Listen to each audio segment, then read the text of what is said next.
What's up everyone, today I'm taking a look at Breakout Beyond, released yesterday to most major platforms.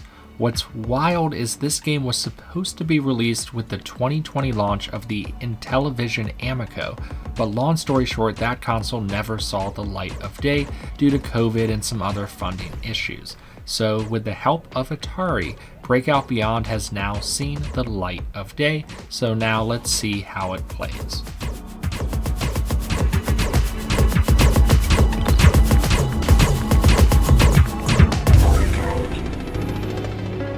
When turning on Breakout Beyond for the first time, you are given a single option, Voyage, which is the main single-player mode.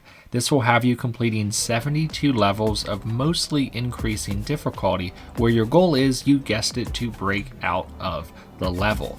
The gameplay is something we are all familiar with, especially with all the Breakout clones out there. But remember, this is actually a real mainline Breakout game from Atari and made by the developers of the popular Bit.Trip games from back in the day.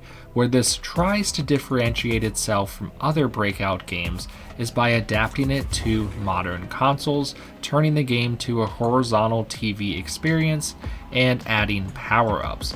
Most levels start slow and build to a seizure-inducing chaotic display of lights and sounds. It does look good, and it is quite entertaining when each level gets to that point.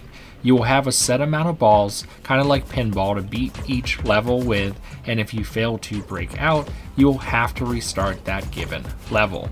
Generally speaking, unless you are some sort of Breakout wizard, the power-ups here are key to your success, adding a safety barrier, bombs, guns, and other cool little power-ups. While again these are kind of neat, it doesn't change the experience as much as it might appear when watching these clips. This is still a very simple Breakout game at heart and will feel that way throughout the entire time.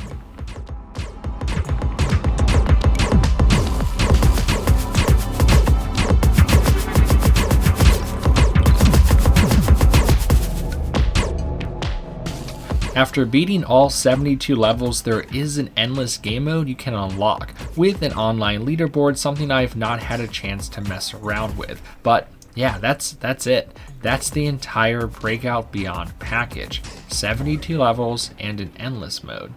Now the game can also be played entirely in co-op, something I've only dabbled with a couple hours of local play. The gameplay unfortunately doesn't get all that interesting, even with the harder levels at the end, which yeah is pretty disappointing. It doesn't really build to anything. There is also very little replay value after you beat a level. Most puzzle games like this have some sort of like level goals or maybe like a challenge 3-star rating system, but that doesn't exist here, at least at launch. The somewhat exciting moments of multi-ball, flashing lights, and just chaotic things happening on the screen are overshadowed by how shallow of an experience this is, even as a casual game.